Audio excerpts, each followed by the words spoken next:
Hello, everyone. Welcome to Success Gist. My name is Bayonle Omoyele. You know how we do it. This is your platform, our platform, where we unravel all the challenges, pain points behind every success portrayed by the entrepreneur out there. And today, we have a powerful woman in the studio. She came all the way from Kano to Abuja studio. She's a beautiful woman. She's into what you and I like so much, food. Now we're looking at food from another perspective. To me, I think food is just mama put, where you go out there, you buy rice, you buy amala, you buy tuwo shinkafa and eat. But she is telling us that there are lots of perspective to food. There are lots of innovations, creativity behind what we can do around food. Welcome with me to the studio, Chef Hadiza. Thank you. Thank you It's so nice to have you around. Thank you. Please introduce yourself fully to the house. Okay. My name is Hadiza Idris Suleiman, which most people call me Chef Dija. I'm into food business and at large, the food industry. Food business. Exactly. So how did you start this? Actually, I started this business when I was at home doing nothing after even during my NYC service. How I realized that this food business can be a business is when people started, like my family members started to appreciate what I normally cook at home. Because nobody will buy anything that is not sweet, that is not good, and they will not be satisfied with. Food is not something that you just, maybe you can make something at home to eat, but anything that you want to buy, I think you will buy something that is nice, something that is very good. Okay. So I realized that people usually appreciate my food. Then I started to think, how can I make it into a food business? How did you discover yourself? How did you discover that you can cook? Did you learn it or it was inborn? At one point, did you figure it out? At first, I didn't learn, I didn't put my mind, because we normally have occasions at home, like naming ceremony, mini gatherings. At that time, I and my sisters usually make snacks for the events, usually cook. Like, we don't give it out to caterers to cook it. We cook it by ourselves. So during that time, I normally helped in. I loved that job. Like, even if they pursue me, I'll come back. I'll say I want to help. So that's how I started. And along the line, things started to happen. Maybe my sister will have a school gathering or friends' birthday. They'll come, please, can you make samosa for us? Can you make like that? So Okay. I think I got that. Now let's take it a bit further. okay. Is it that every woman can go into what you do? Because ideally, women cook in the house. At some point, do we need extra talent or extra skills to make it better? Like I said, every woman can cook. But for you to go into the food business, you have to make sure that people around you appreciate what you make. Just like a testing. Okay. They test it and they appreciate. You can cook, maybe you are a woman, you can cook, I can cook. But mine will taste better. Like I also, it's a blessing of hand.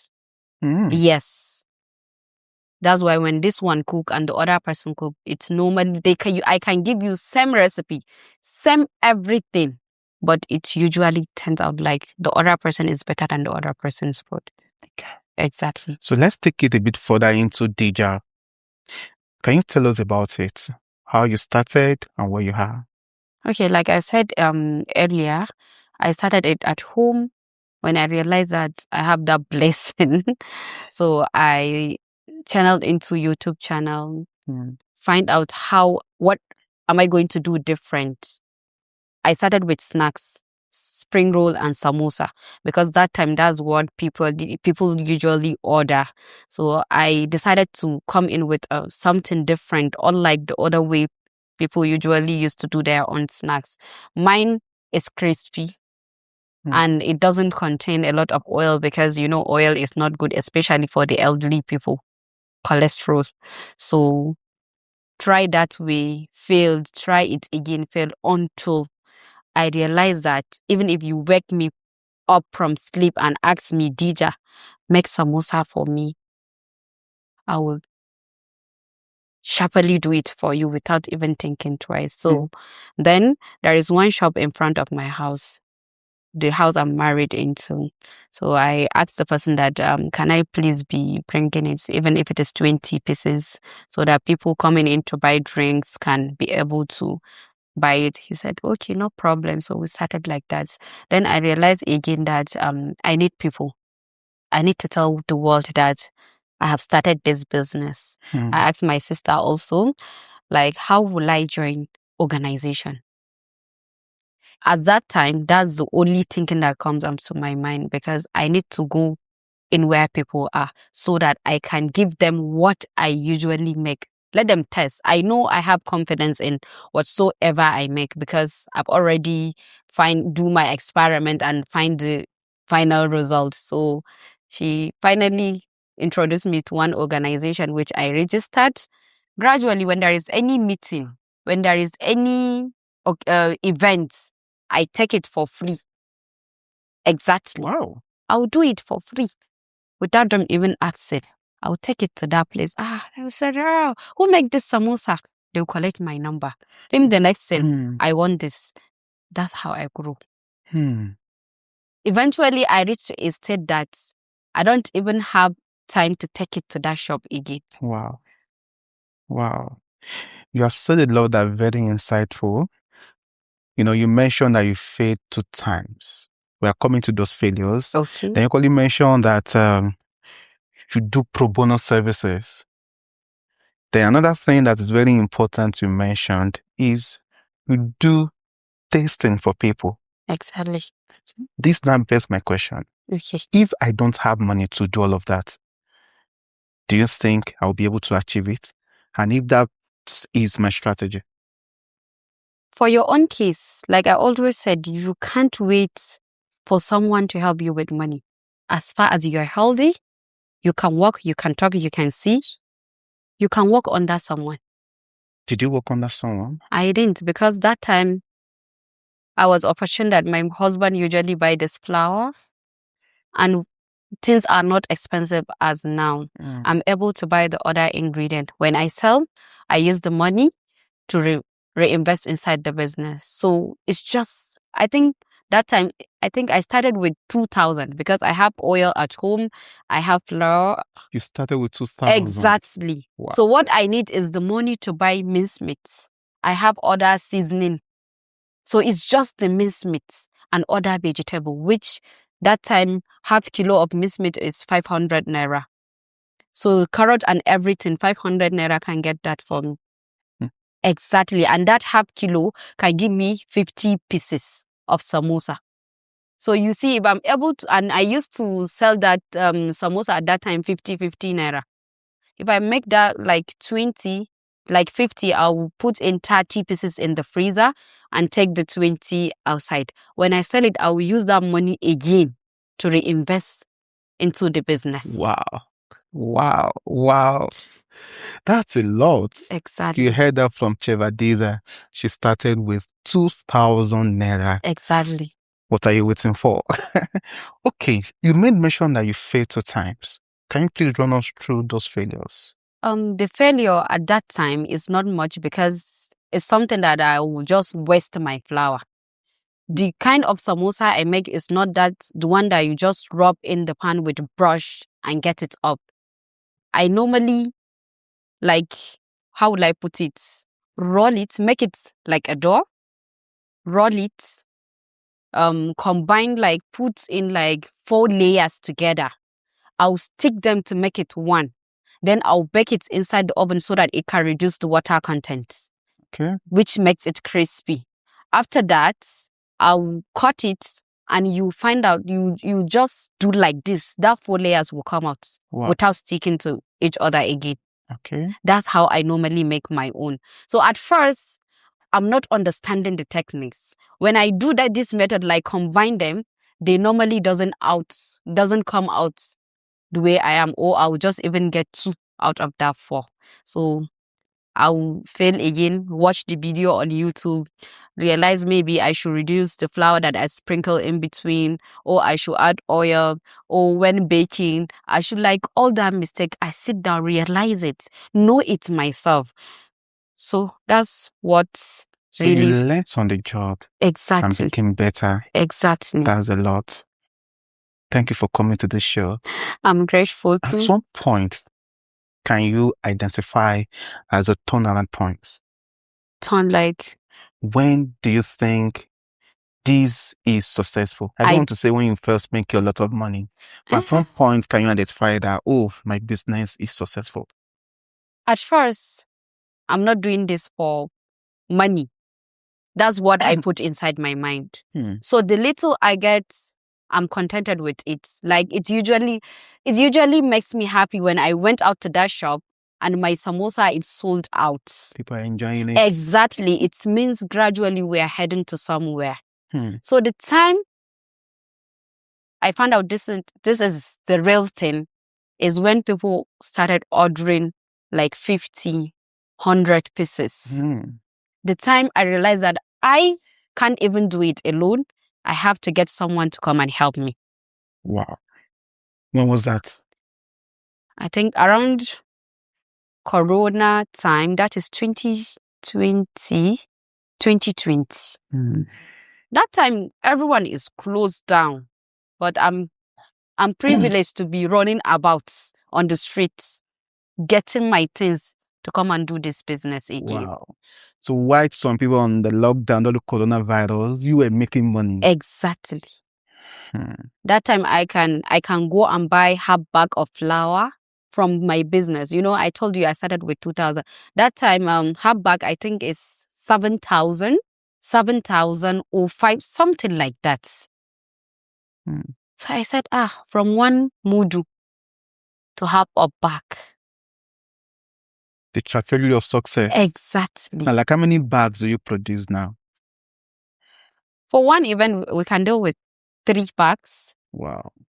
I think, or more than that, for one event.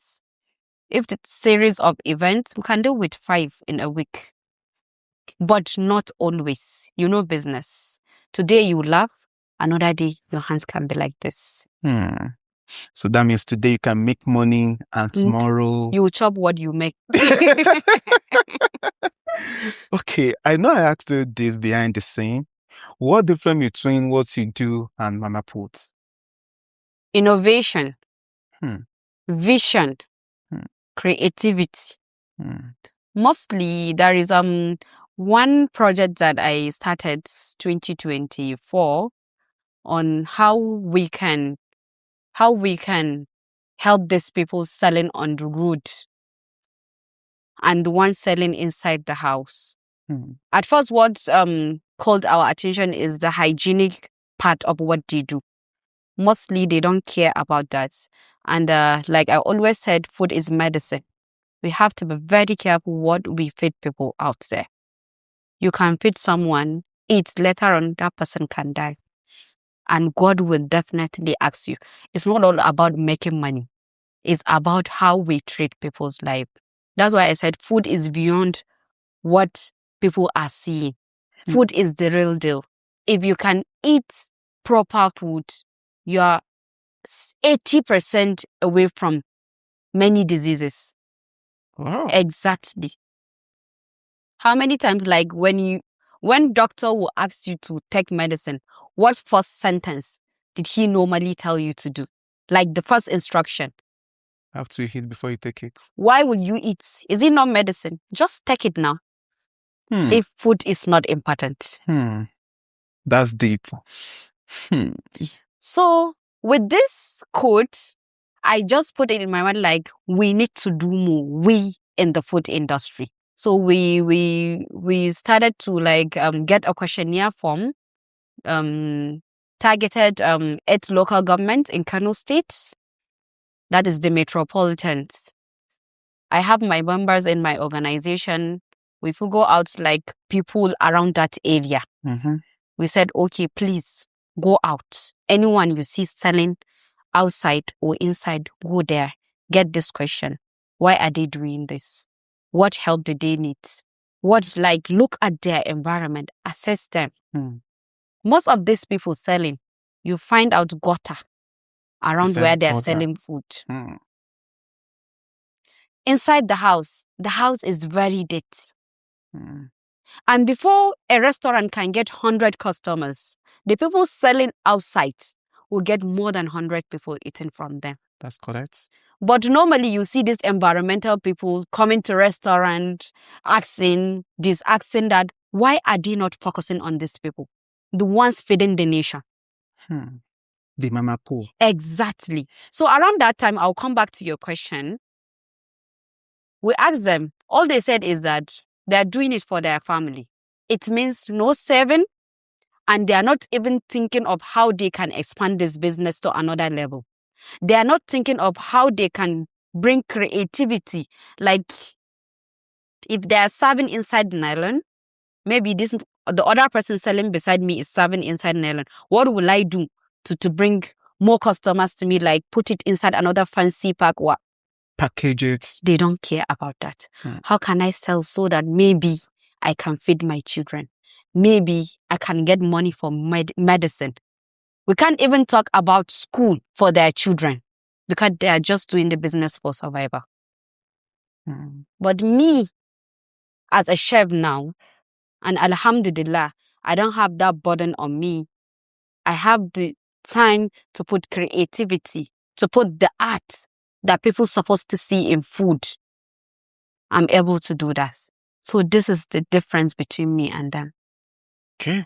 That's why you find one person doing one thing at one place without any expand, without anything, like for 100 years. But for me, from my first location, you will not find me there. I've already moved to another bigger location. So do you have plans, or does the institution have plans for these identified problems? Yes, we have. What stopped us, like what made us not to continue with the program, is support. These people are doing this business for more than 30 years. For me, like me, small as I am, just going there to ask them, Mama, you are not doing the right thing. Like, she will just say, Kay, what have you done to me? Like, what did I do to help them since? That will go there and tell them that they're not doing the right thing. So we are solidarizing with government and other people to like bring support, because they are doing this support empowerment, but sometimes they are channeling to the wrong place. These are the people doing it. Like, if I can get something to help them, I will say, Mama, take this, invest in your business or add in your business, but please, can you leave this quarter aside to something? Or I can even go there, like make one side better for them and ask them to go. You see, without money or without a lot of money, we'll not be able to continue with this project. But it's a very good one that can eradicate a lot of problems, especially in the health aspects. Okay. I'm aware that we have SDG goals of 17 goals. Exactly. And I think maybe number one goal is zero hunger. And considering what you have identified as problem, imagine I'm the Minister of Agriculture and Food Development. What would you say to me? I have a lot. So let's solve that problem. I'm the Minister of Food and Rural Development in Nigeria. How do you think the government can support your establishment to empower those people? Maybe starting from Kano. Exactly. What I'll tell you first is we in the food industry, normally this government focuses on farming. There is one event I went, I have to ask them, please, we that are cooking food, which ministry did we fall? Yes, because I can't find any ministry of food business. It's agriculture. Like agriculture and food business. So normally all the supports coming out is about farming. They will give fertilizers, they will give things that will help in farming. I can't see anything coming out to the people that normally cook food. So how can government support your business? Equipment. We need grains. Okay. And how can they check what's making the price of what we are buying high? Hmm. If it is part of the exports, what can they do so that the price of the cost of what we are buying to cook will reduce, so that our profits will be, our profit margin will be high? Because if we can get that, I think that's the only thing that can make our business stable and help us so that people can, because when the price of our food is high, people will not be able to support us. Or they will not be able to buy from us. And we, since we are not doing charity, we cannot bring our price to a lesser. You sell what you buy. Exactly. We do everything with calculation. If I buy this from market, definitely I will add the cost of everything to be able to sell it out for me to make profits. Chef Adizada has said a lot. She equally made mention that government needs to look into the food inflation, which I know that is part of the reason why our headline inflation is a lot at the moment. Please, we are asking the government to look into it. And she equally said the government should look into all the inputs that they are using to sell what they do. They need the prices to come down so that the selling price to their customers can be minimal. Exactly. And she has made us to understand that food is life. It is 100%. Okay. You made mention that you're married. Yes. How you be able to manage your home and the business you're building? Actually, one has to sacrifice. It can never be the same. If this day you are in for the marriage, like the marriage, you give more time to the marriage. Another day when the business is high, like you have a lot of orders, the marriage will sacrifice for you. Because at that time, you will not be doing it all. You cannot cut it. How do you strike a balance between managing your home and building the enterprise? First, you need to get a help, especially the house chores and other things. And you, since it's a food business, you will not have a problem with cooking. You can give in what you make at that day to your house, since you cook nice food. So you cannot tell me that you cannot take what you are selling to your house. It means you are wrong. So you see, that's it. When you are not doing anything, the other things the house help cannot do, that day you'll be able to cross-check and balance it up. The day you are busy, you'll manage with what you have. So we have had some sections where we clearly have some successful female entrepreneur. And one of the feedback on our Instagram page was that, what of if the husband is not in support? If at first the husband is not in support, you will not be able to start the business. There is no how you start it if that person did not support it. If along the line, you started like he supported the business and you started along the line, he decided not to support it, that's the hardest part. Because that's what led to break it. As you have already built a business. You have seen the dreams. You have seen a lot of things. Like, for me, example, my business now is beyond me because I've already included a lot of people that are eating under what I'm doing. Yes, because if I pay them, they will definitely go back to their family and help them. So you see, it's not even what I'm getting alone. What about the people under me, the ones working under me, the family? Like, you see the unemployment sector, education. Because when a woman works, definitely is going back to her family, her children. So where are we now with Chef Adiza? What are the things you are working on? First, from my food business, I'm able to open a culinary school now. Yes, in Kanu, where we normally teach people how to cook. The ones in the business, how to cook something nice for their customers in a professional way. And other things apart from food business. You know, it's not all about cooking. There is something behind what you normally cook. You can cook the way you present it. People will not be able to. Yes, it matters. So you have the school where you Exactly. teach people the heart and science of food. Exactly. Okay. Like how many students have you trained over the years? For now, the school was opened last year, June. I think we're almost 1 year now. I think we can have 100 for now. Yes. Wow. Can I hello? Hi. No, I like to call it the heart of cooking. Yes. So is it continental or But traditional? everything I didn't do it, and like I'm not the only one teaching there. I have other colleagues that are into different segments or different departments of food, like the cake decoration, the patisserie, the continental, the African cuisine, or sometimes we doesn't want to call it traditional. Then we have the mixology, drinks aspects, small chefs. Let me give you a promise on this show right now. Apart from being the host of Sausage Gist, I'm equally a finance guy. Okay. Anytime you want to speak to your team of finance, just let me know. We'll do it That's pro bono. another important, because I used to like shout to people about record keeping, which is very important. If you don't know how to manage your finance, it means you are just doing the business without a clear route or a clear vision. Along like I said, I'm not making money. Like I don't have something to keep. Like all that thing. Meanwhile, you not do your own maths. You not do your own calculations.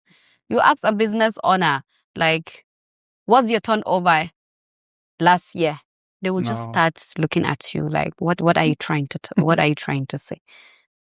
Or like they will be selling at a wrong price because what? You don't know what you sell, your expenditure, like things happening in your business. You don't know. They don't normally write it down. Did you learn the finance parts on your own or still on YouTube?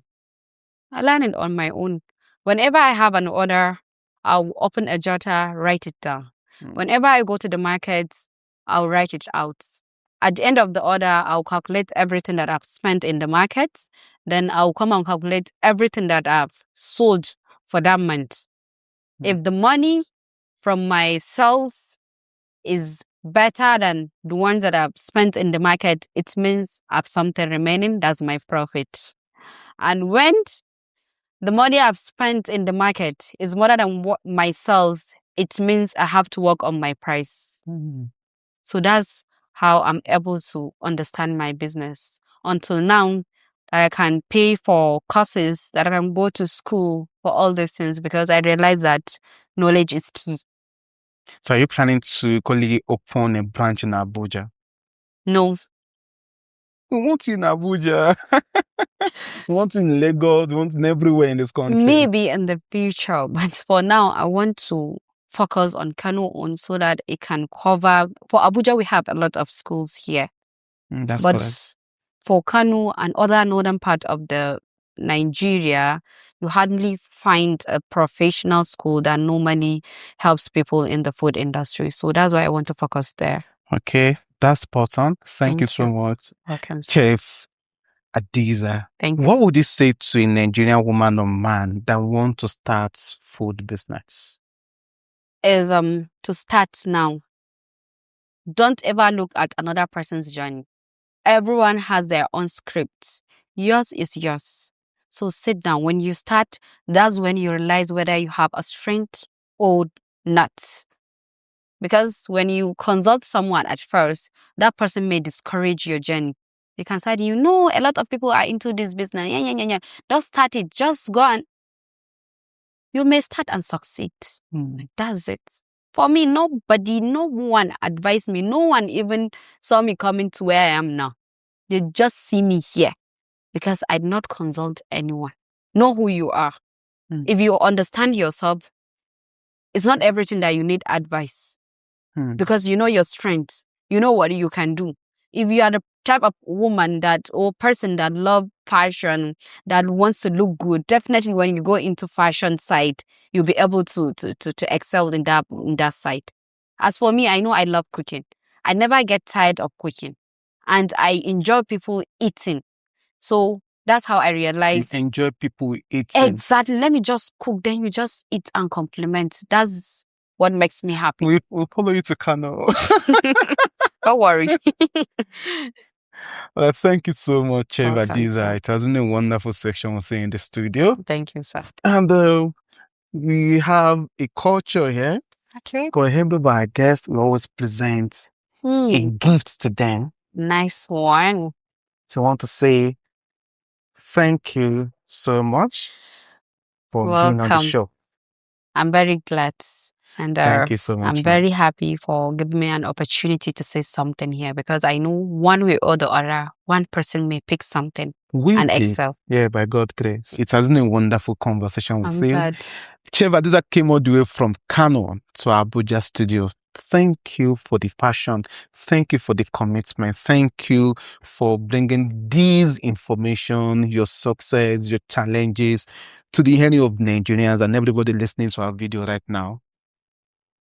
Chef Adiza, you're owing me. Do you prepare amala? Yes, I can do that. Amala, Yes, the best gbegiri, one. and ewedu. Exactly. The best one. Yes, I can challenge the Yoruba people. Can we do a competition for this? Chef Adiza said we should do a competition. Maybe I'll break that record. The first Hausa to make the best Yoruba amala. Amala, Uh-huh. are you serious? Yes. Okay, we'll look into that. Okay. Once again, it's been a wonderful conversation with Chef Adiza in the studio. Thank you for being part of this platform. Thank you for listening to us. We love you. See you at the next one.